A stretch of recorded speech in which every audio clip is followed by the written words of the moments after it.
Hi, everybody, and welcome to Reading Between the Lines. I'm Sarah, and I am so lucky today to be joined by my friend Tarik Williams. And Tarik is actually the creator of We Are Vision of Hope Lifestyle and Mindset Coaching.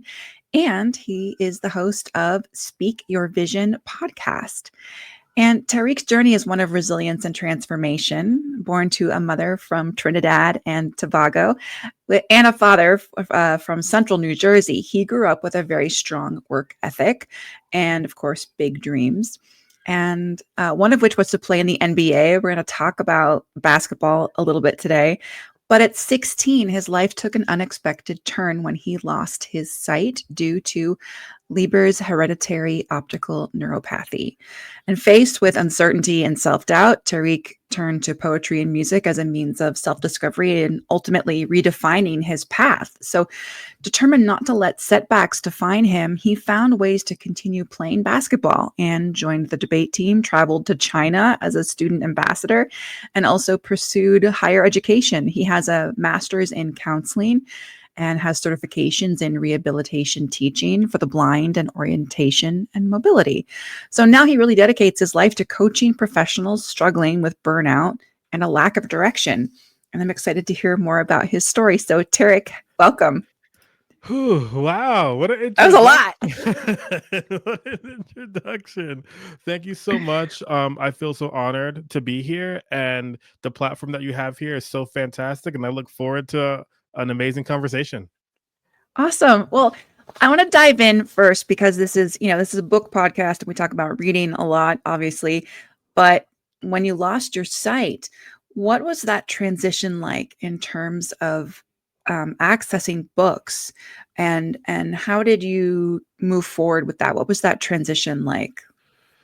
Yeah, it was a big transition because I always loved reading as a kid, right?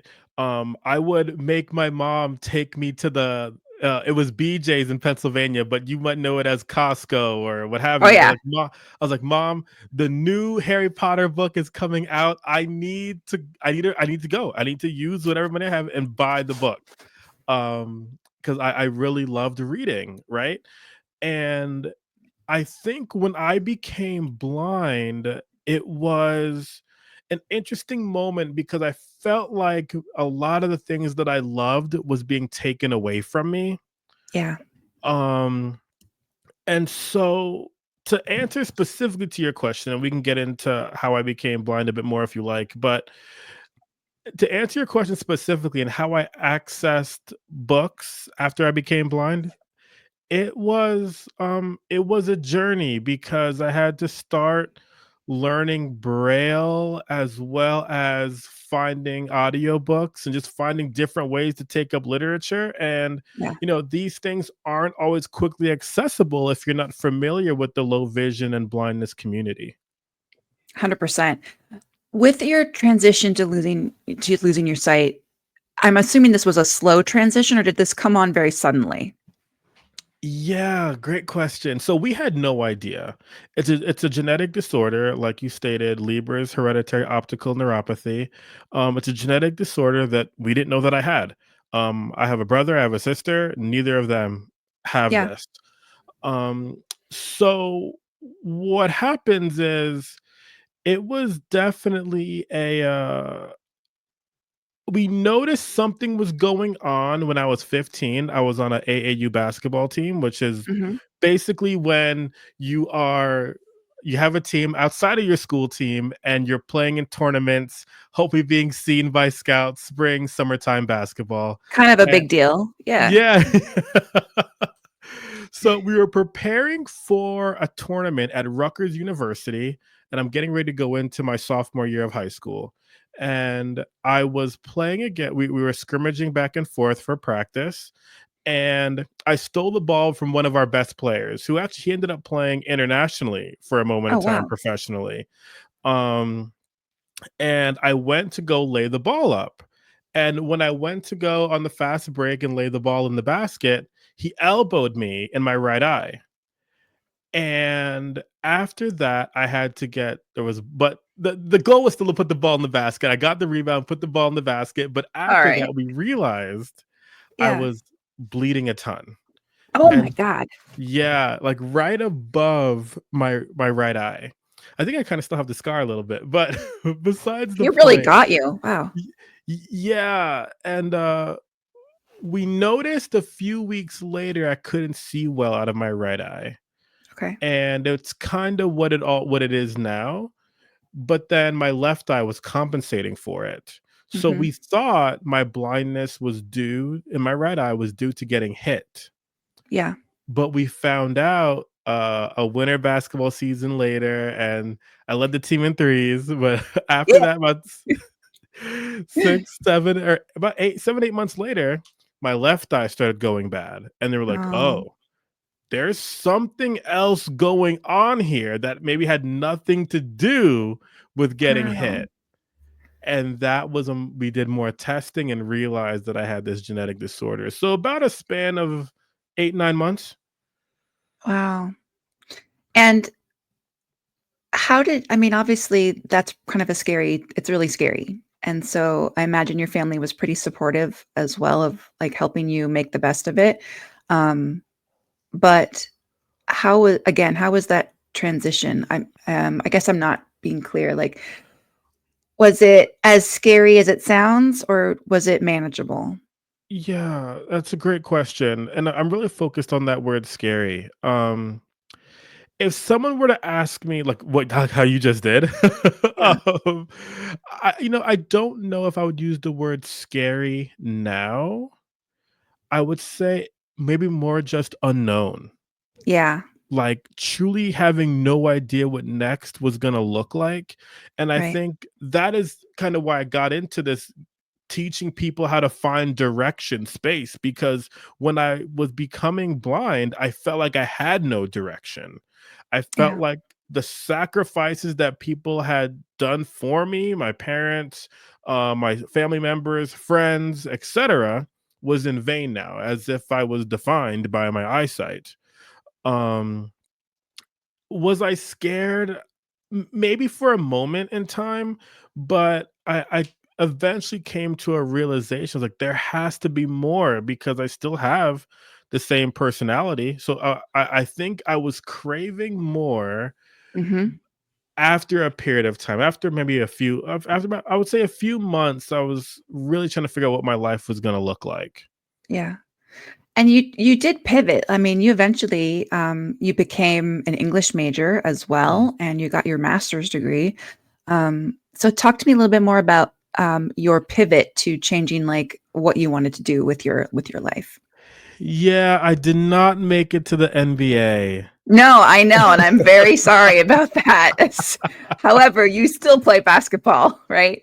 Yeah, absolutely. I'll say this. I My life is truly, if I could define what I attempted to do in terms of overcoming my blindness and working through a lot of difficulties in my life, I think I try to put myself in the path of love.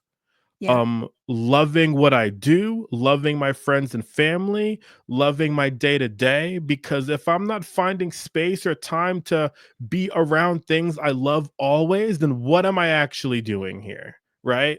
Life is too short for anything like that. About absolutely. and I know this kind of goes a little bit different than the question, but when I think about that word love and what am I doing if I'm not spreading love and doing the things I love, it makes me think about my sister. Mhm. Um, about a year and a couple months now, unfortunately, I lost my sister. Oh Um, my god. she got diagnosed with cancer last June, and 6, 7 months later, she passed on New Year's Day. How old was she? 34. Oh my gosh. I'm so Yeah, sorry. and, it was I would say that was definitely one of the most hardest things I've ever had to go through in my life. The person that you think is we're gonna live, like, we used to talk about Oh, what it yeah. would look like to be neighbors in the future, right? Yeah. Um, and so I think about the life that I wanna live and the life that makes her proud of me. And It's true. I mean, life is just you never know what's going to happen, and so I would encourage everybody to live a life they love consistently, not just when it's convenient. Like Yes. what it looks like to live a life that you love consistently. I love that. That's absolutely true. I think I've shared this in the past, but my cousin Camille died when she was 21 Mm. of she had colorectal cancer. And it was hard for me because I mean, it was hard for everybody. It was hard for her, it was hard for her parents, but what it reflected on me was that she wanted to go to the same college that I went to, and I had a lot of these experiences that she never got to have. And it makes me look back on my life and despite, the good and the bad, to really be thankful for those experiences because she didn't get to have them. So often I feel like we dwell on a lot of the hard and difficult things in our lives. And I think sometimes we need to sit back and just be grateful. There's somebody out there right now that would absolutely love to be in your position. Yeah. And Yeah. so that's what I think about when I think about just being grateful for every single day. Getting back to books and reading a little bit, you Mhm. did you had to learn Braille, which I imagine would be pretty hard, and I think you had said in passing that, like, it's still not your favorite. Yeah. So Braille is interesting because it's not just an alphabet. Um, Oh, yeah. So you have all the letters to the alphabet, right? But then what happens is because it's very big, and so, like, yeah, for example, a Harry Potter book will be like 10, 20 volumes. yeah, Um, so they have something called contractions, which is basically if the letters and there's several, I'll just give you a quick example. sure, If the letters S and T is like, let's say we're spelling the word stop. If the letters S and T are together for the word stop, it's not S or T. There's a whole different symbol for gosh, ST, and then you want no. the letters OP. Wow. But if it's just the word, if it's just ST by itself, then it stands for the word still. And so there's quite a bit of that. It's Oh, not as no. crazy as it sounds, but with anything, it takes Yeah. practice. Oh, boy. Okay, well, I applaud you for having to go through that. Now, you became an English major, and Mhm. so that was a big question for me is like, what was your experience then, going through college and having to read and complete assignments? Were you accessing these books in an audible version? So I was still in the process of learning my Braille code, right? And so it's hard to learn how to read while you need to study the material at the same time. Yeah, So my books were in audio or on the computer, and I would get a digital copy so that I was able to use it successfully. But I remember in times where it could be difficult to find the audiobook or the textbook that mhm, we need. I remember being in class and being like, gosh, this would be so much easier if I could just read it like everybody else.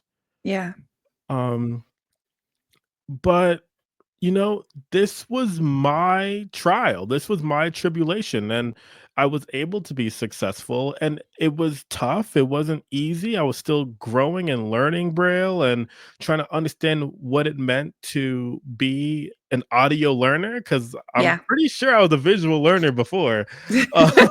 So that was kind of pivot for my brain, Yeah, right? But I just remember like thinking, like, gosh, this would be so much easier if I could just read it. yeah, And I decided that this could not consume my life. There has to be a way for me to work through it. 100%.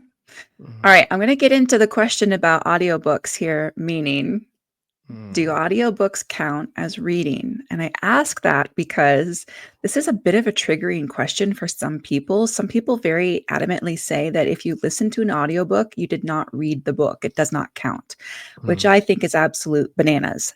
However, everybody has their own opinion, and that's totally fine. But I wondered how you felt about that. Well, people's opinions can be wrong. I'm joking. Yeah, I'm exactly. joking. I'm joking. You know, I'll say this. I believe that everybody has their own truth. You speak your own truth, right? Um, I love reading. I remember very vividly, like I told you before, I would always want Yeah, to go to bookstores and the library, get books. If my mom listens to this, she'll laugh because she knows how much I loved reading, right? yeah, There's nothing like picking up a physical book and flipping the pages and like smelling the book, as weird as that sounds, and yeah, hope. And that's not a blindness heightened sense thing, because some people are gonna do that. That's not that at all. It's something special about picking up a book, flipping the pages. But how you consume the media, how you consume the book is one thing. I think the big thing about books that's different than movies is mhm, that you have the ability to paint your own pictures in your head and interpret. So I would say audiobooks, physical books that you read Braille, in all those situations, you have the opportunity to interpret and create your own picture in your head. And that's what I think is so amazing about reading. I get to paint my own picture in my head yeah, and make this book's reality become mine and develop my imagination. So in my opinion, audiobooks are reading, Braille books are reading. We all read differently. That's okay. yeah. Mic drop. There you go. That's all I have to say about that topic. No, I totally agree with you. I think that's fantastic. Mhm. Um, okay. Now, oh, I wanted to mention just a shout out to my mom. Actually, mom, if you're listening, Tarik was sad that you weren't on the interview. And I didn't tell you, Tarik, that she was also an English major and she went to Stanford. And so we might have to have you back so you can chat with her. Yeah, absolutely. I didn't go to Stanford, but I was at Westchester University, right outside of Philadelphia. Yeah. But yeah, it was an amazing time. That's so cool that she was an English major. And see, I mean, how I even got to that was I thought that English would be like being an English teacher was going to be my way to have the biggest impact on the world. Mm, And 'cause I love writing. I yeah. love writing. I'm not the biggest literature person, like British literature. I'm not your guy. But when it came to creative writing and writing stories and all that, I loved that. Do you still write? I do. I do. Not as often as I would like for the creative Okay. side of things, but I absolutely do still write. And a lot of it, there is some creativity, some poetry sometimes. Wow. Okay. Yeah, as well as I'll have to send you some stuff later. I would like that But once again, how I ended up in this realm was how I felt like I could have the biggest impact on the world. for sure. And that has developed into me becoming a mindset coach.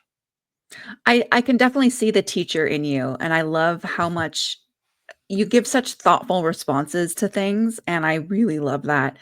Um, any of your what was there any favorite books from college that you really like? Did you discover that you absolutely loved, like Shakespeare or I don't know what? I wasn't an English major, but Yeah, yeah. Favorite books. I asked a fellow English major that question yeah, one time, and they looked at me and they were like, Tariq, what kind of question is that? That's like picking your favorite children, like it's too like, you hard. can't Yeah, but no, what I will say, and I think about the books that are on my mind at the moment, right? Whenever I get asked yeah, that question, I think about what book, makes me think about, um, how it shaped me as a person. yeah. So, I would say if I had to give you a favorite book right now, it would have to be A Walk to Remember, Nicholas Sparks. Oh, very good. Okay. Yeah. Um, You Is know, that a recent read or one from way back? this was one from way back. Okay, I still have the physical book though. nice. Shout out to the people that think reading is only holding the book, because I do still have the book. But I I- I'm not gonna lie to you and tell you that I remember every single thing that happened in that book. But No, yeah, I think that's the special thing about books. I think that's a special thing that you do with your podcast and that I attempt to do with mine. I think it's about what we try to make people feel. And that 100%. book made me feel. Ooh, okay. Now I know that you also enjoy a little bit of time travel, Mm. in terms of books, and Yes, so yes, you had yes. mentioned, Flight. Was it by Sherman Alexie? You got it. Yeah. And I am really not familiar with that book. So Mm. if you can think of the summary off the top of your head, like tell me about it. I'll have to Ooh, pick it up. yeah. So Sherman Alexie, has a lot of books about Native American culture. Okay. He's more popular for his book titled Diary of a Part-Time Indian, I believe. I believe that's what it's Yes. called. Yeah, Yeah. I'm looking it up now. Yeah. So I would say that's probably his most well-known book. But I read Flight, and it's interesting that I'm kind of having an interesting experience right now because the first book, Walk to Remember, that I told you about, Yeah. was the last book, if I remember correctly, the last one, at least one of the last books that I read with my eyesight. Okay. Flight was probably one of the first books I read audio as a blind person. Flight is a really neat book because it's this individual and he's learning about his see, I hate spoilers, but it's a book where this person is really learning more about themselves Yeah. and their culture, and in order to do that, there's some time travel happening. Interesting. Yeah. I'm reading the synopsis right now, and I'm Mhm. really interested in this. Um, whoa. There's like FBI involved, civil rights era stuff. This is fascinating. Okay, well, I'll come back to this later. This well, and also I am not familiar with this author either, and so Mm. I appreciate that he's indigenous, and so I'd also like to read more of his work as well. So I'm Mhm. gonna add that to my cart right now, and And we'll move on. there you go. There's nothing Cool. like reading, right? Because it just I feel like books and reading, it really defines, in my opinion, the word opportunity. Yeah, Um, and I define opportunity differently than most people. When I think about the word opportunity, well, when I feel like when most people think about the word opportunity, they think about an advantage to get something else. yeah, Um, when I think about opportunity, I think about everything. Every moment is an opportunity. It's your decision to do something with it or not. absolutely. And so books have so much opportunity for the pictures that we get to paint in our heads. And so it's an incredible platform and podcast that you have, reading between the lines. Thank you. Do Yeah. you read more nonfiction right now, or do you do pick up fiction? That's a great question. I think I've always been more of a creative. Yeah, I will tap into a nonfiction every now and again, but I'm more of a fictional. I really just enjoy creativity and seeing where author's mind will go. And so I will analyze, like, oh, what made this author do this with their mind? Like, you know, we didn't talk about this too much, but and excuse the it's tangent, okay. but I when I think about when I think about now I lost my track of mind. I'm sorry. Well, that's Oh, okay. go ahead. I was gonna say, I'm glad that you love to read fiction still, and once in a while, people will say to me that reading fiction is basically just escapism, and you can just watch Mm, TV or movies for that, so it's kind of a waste of time, or they view reading fiction as a waste. And that bothers me so much because I don't feel like I'm wasting my time. And I wondered what you thought about that. So before I was an English major, Mhm. I entered college as a psychology major. Ah. And it was very sciencey, and there was a lot of neurons and this and that. I was like, I can't be a part of this. I'm out. Yeah. Peace. Um, and I made the change to English because once again, I told you I thought it's how I can make the best impact on the world, Mhm. and that was where I felt like my talents were. Now, the difference, in my opinion, the difference between fiction and real life, or the difference between fiction and nonfiction, is that to some capacity, fiction has to appear real. Um, Yeah. so like for example, there are things that happen in real life that you're like, there's no way. There's Right. absolutely no way. But in order for it to be a powerful fiction book, even though if there might be some science and some, different things, different types of fiction out there, it has to give some sort of reality to relate to and be Right. somewhat real, right? And s- Absolutely. and so when I think about that quote, I mean, English major and psychology, I think, was so similar in that in psychology, we were studying the brain and how people do what they do. And Right. as an English major, we were just studying the people in the books and why they did what they did. So it's It's really the very same thing. similar. I went to art school, and so I grew up very heavily interested in learning about different artists and their process and what they were trying to capture in their work and the messaging behind it. And I feel like books are still for me looking at art. It is still a way for Mm. me. I'm tapping into an art form that I just find so beautiful. But I also 100% agree with what you said. Like even Harry Potter as a good example, there are some people who are not down with Harry Potter, and I get that. Like, it's too much for them. Like they're overextending their belief. They can't they just can't go there. But what makes it still so powerful is the emotional points of the characters and like their experiences. We can still relate to that. And to your point, it still becomes relatable no matter how creative because it still feels real, right? I mean, everything is art. You know what I That's mean? true. Yeah. Everything is art. I think about I remember some of the first times when I was like in 5th and 6th grade going in the library into the nonfiction section and realizing that the basketball books were in the arts section. That made no sense to me, Are right? they?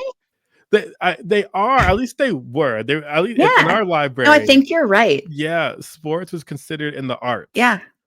And so I think about like, and I think from that moment, I was like, yeah, like basketball can be my art. That's how I express myself, even though it's competitive. Like everybody plays the game a little bit differently, you It's know? entertainment too. Exactly. It's entertainment. People write differently. Everybody's unique in their own way and how they express however they feel is best. So Yeah. I love that. I mean, if you don't like Harry Potter, I feel like that's the wrong answer. But but I think that it's we connect with the characters. We do. My wife will be reading a book and on audio, Yeah. and I'll hear it, and I'll get connected to a character on accident, and I was like, I have to sit down and listen to this book with you now. It's over because I need to know what I need to happened. know. What happened to Walter? I That's need right. to know. Speaking of basketball, I want to jump into talking more about your business too, but I have to Yeah, touch on the basketball thing. yeah, As I said earlier, I'm a big Celtics fan, and I know that Ray Allen was your favorite Celtics player back in the day. yes. But what team are you with now? Like who are you for? I know you like LeBron, and I'll forgive you for that, and that's okay. Well, Whew. I loved Ray Allen for a long time. I wore number 20 when I played basketball, Oh, and nice. he wore 20 for the Celtics. it's really funny. I consider myself more of a basketball analyst now. I will Okay, say that. that's I fair. I like the idea of watching a game and, like, connecting with how the game is played and all that, and there's some new resources out now that help blind people be able to follow the game. There's, like, these tablets that it's called One Court, and Okay. a blind person can put their hands on this tablet, and you could feel the ball and the people moving around the court. It's really interesting. Do you have one Um of these tablets or is this like super expensive? It's brand new. It's not Okay. even out for individuals yet. Okay. I'm actually gonna be going to a Phoenix Suns game in a few weeks to actually check it out, actually. Um, That's the so coolest thing ever. yeah, you have to check it out. It's really neat, and I look forward to this being at more stadiums. Um, Celtics Wow. Celtics are cool. Celtics are cool. We love the Celtics, but I am a LeBron guy. I wasn't Okay. always a LeBron guy, but in my opinion, the difference between good and great Yeah, is consistency. for sure. And so anybody could do something great for like a week, 2 weeks, a month, a year. He's been doing it now for like 20, 22 years. Yeah, I mean, he's 40 and he has not said when he's gonna retire. He's gonna keep going. I'm with the Lakers this year. Okay. Okay. Well, I'll see you in the playoffs. There you go. There you go. Okay. Let's switch to talking about your coaching Mm. because already I can tell, again, as I said, you have such thoughtful responses and you really are able to read people so well. Your coaching focuses on helping people overcome burnout and also to shift their mindset. Um, how do you do that? Like, how do you work with somebody? Well, I think what leads to burnout, right? And a lot of times, what leads to burnout is that we feel like we are not valued enough at the workplace, or our work isn't being valued enough as a business owner, Right. as well as feeling almost directionless. And like you start, then once others don't value what you do, you said devalue yourself. And so what I do is I'm a mindset problem solving coach and helping people really recognize their value, people who are feeling underpaid, what that looks like to really recognize their value, recognize their worth, and building a problem solving mindset because life isn't perfect. What Right. does it look like when you're down and out? I teach people how to get back up when they're down so that they Mhm. can move forward. And so I do that through one-on-one coaching and online courses. I love that. You also have a workbook, and it's all about prioritizing yourself. Yes. And I think either me or my mom might need this, maybe both of us. But anyway, I'm definitely going to share a link to all of this stuff in the notes in the description. But tell us more about the workshop and the workbook, and who it's for. Absolutely. So a lot of times in life, and I surround myself with some awesome people, but like you, Sarah, um, but Aw, but a lot of times I think we want to give so much to other people, or we don't think about what we need as an individual to be our best selves, right? And so yeah, I created the Prioritize You workbook to help people to take a step back and recognize that you can help John, Jim, Chris, Ashley if you don't take care of you first. yeah, And if you think about how great you want to be for somebody else, you can't show up as your best self for anybody else if you don't show up for your best self for you. yeah, And so the workbook is created to help people reflect. It's created to help people take a step back because people are worried about taking steps back. I'll let everybody know right now that I had to take some steps back when I became blind. yeah, I truly thought my life was over. Um, I I did not know what next looked like. I did not think that I deserved success. I thought that my eyesight defined who I was and that my lack of vision was going to be just something I had to live with for the rest of my life. yeah, It wasn't until I took a step back and said, "Hey, I am still me.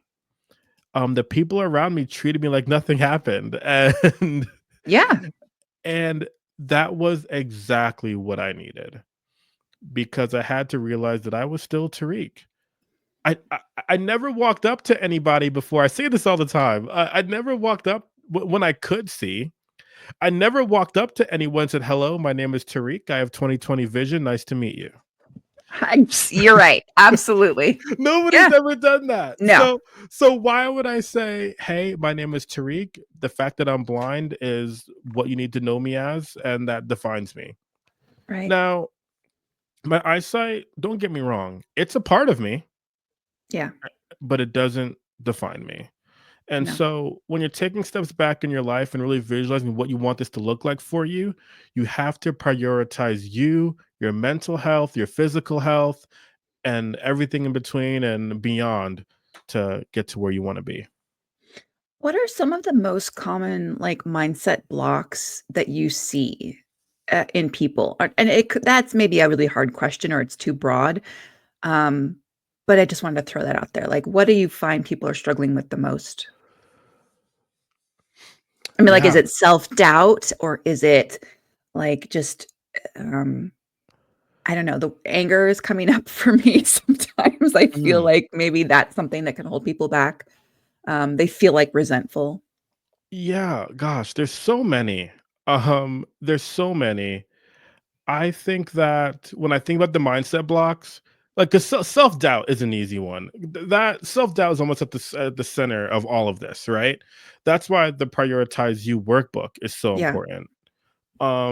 But when I think about what you're saying, I think it comes down to people thinking that they're not enough.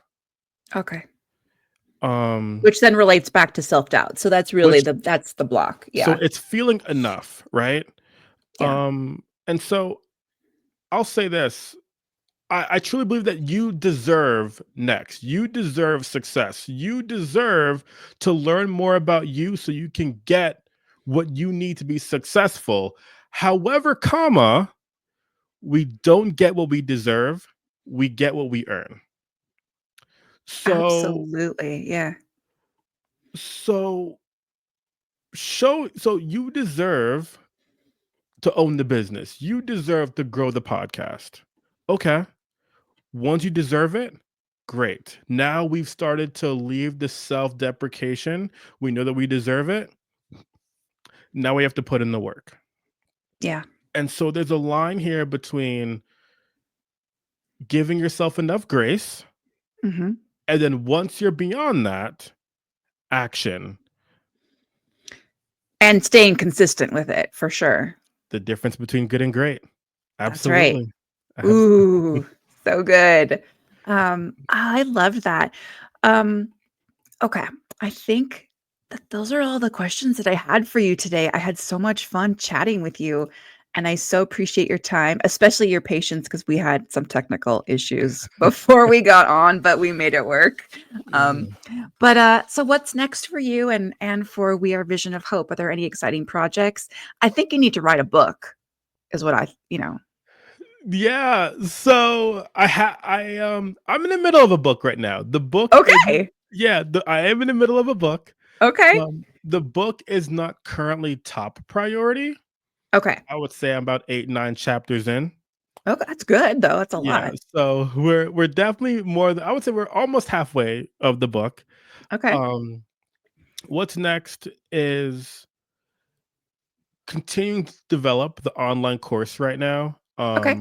The online course is active, it does exist, but ultimately it's continuing to develop my purpose and helping other people develop their purpose and what that looks like. I think I have a lot of debate sometimes with people when it comes to intention and purpose and finding your passion.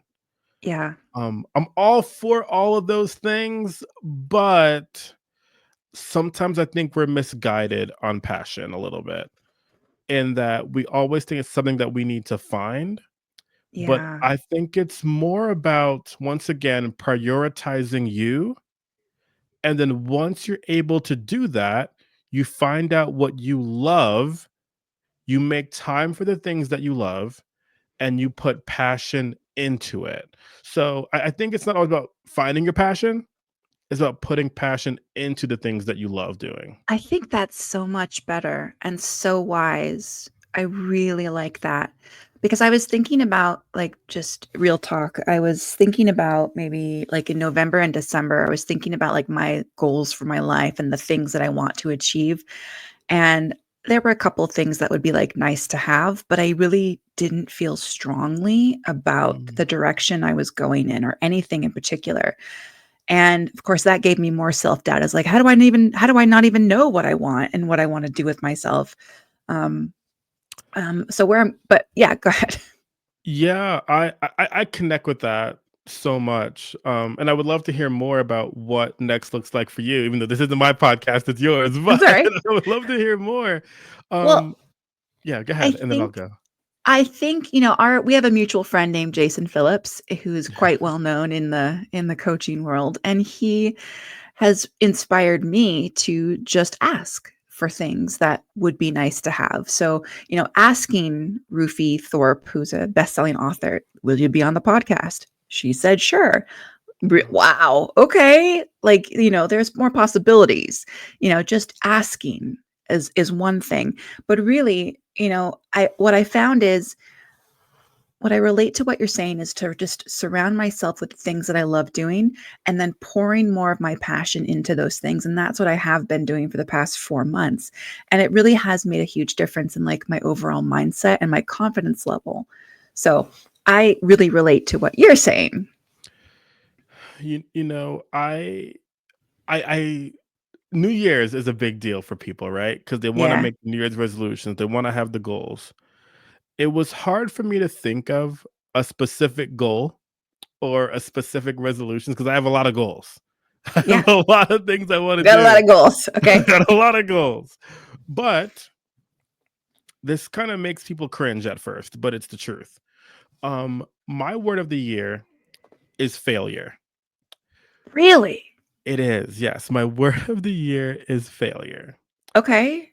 And the reason why is because I want to put myself out there and do everything I possibly can to build my business, to build my podcast, to apply to all the grants, to do all the things, to shoot my shot in any situation. Yeah. Because two things. One, best case scenario is that I succeed and I get it, and that'd be great. But the other two things aren't so bad either, which is I fail, I don't get it. Um, but then what do you do in those situations? I continue to learn. I continue to learn to, okay, I failed because of this. Here's what I gotta do next time. I failed because of that. I gotta do something else next time. Okay, like don't let it beat me up. I get back up and I have no choice but to learn with every single failure that I have this year Yeah. so that my success becomes inevitable. Beautiful. That just made me think of that quote from Michael Jordan, and I think our other friend Jen Gottlieb also likes this quote, but I'll read the whole thing, which is, "I've missed more than 9,000 shots in my career. I've lost almost 300 games. 26 times I've been trusted to take the game-winning shot and I've missed it, and I've failed over and over and over again in my life, and that is why I succeed." That's I'm you. not a That's I appreciate you, and, I'm not afraid of it. Ah, Um, we didn't focus too much on this, but I was down when I lost my vision. yeah. I remember when I was told that I was losing my eyesight in both eyes at this point, and my mom was like, "Tarik, do you still wanna go to school?" Because the appointment was very early in the morning. I told her, "Yes." I Okay. went in the room, I went into school, and I just started crying because I didn't want my mom to see me looking like that. I wanted to stay strong for my mom. Yeah. I didn't want her to feel like she was at fault or anything like that because she wasn't, right? Right. Um, I went directly to we've come full circle. Um, and this is in 10th grade, towards the end of 10th grade. I went directly to my English teacher's room. Oh, and she was teaching in front of her entire class. I don't know what made me do it. I just went up to her while she's teaching her whole class, and I just gave her a hug, started crying on her shoulder. oh Um, my gosh. because I had no idea what next would look like. Shout out, Miss Karen Fools. She was amazing. Her Um, last name was Fools? FULS. Yep.